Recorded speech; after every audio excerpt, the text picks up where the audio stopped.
Jadi rame-rame diskursus antara yang dibikin oleh Ferry Irwandi dan kemudian melibatkan banyak, termasuk juga melibatkan Profesor Bagus. Itu tuh kemudian mengenai filsafat ya. Diskursus mengenai filsafat itu kemudian saya membawa pertanyaan yang besar kepada diri saya. Kenapa harus berpikir kritis seperti itu?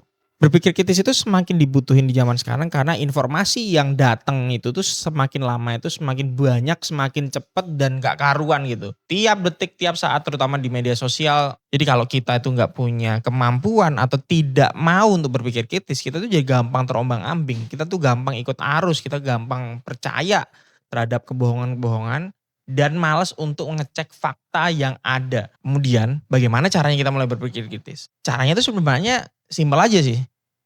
Dimulai dari pertanyaan kenapa dan gimana, bagaimana. Dari pertanyaan itu kita bisa membuat diri kita tuh menjadi tidak mudah atau tidak langsung untuk percaya setiap info yang datang. Kita jadi membiasakan diri untuk bertanya atau mempertanyakan fakta, mencari sumbernya, atau bahkan kemudian membandingkan dari pendapat-pendapat yang sejenis. Jadi kalau ada info baru, jangan buru-buru untuk cepat setuju, jangan buru-buru setuju, atau sebaliknya juga jangan buru-buru untuk langsung menolak. Tanya dulu kepada diri kita sendiri minimal, apa alasannya?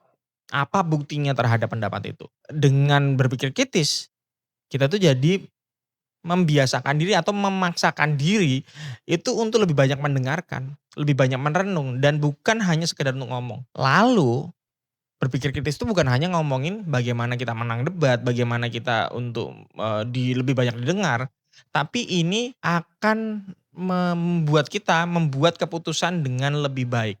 Dan hasil dari keputusan yang lebih baik, yang berdasarkan fakta, berdasarkan pendapat-pendapat yang, relevan gitu, akan membuat kita lebih tenang. Oke, itu aja.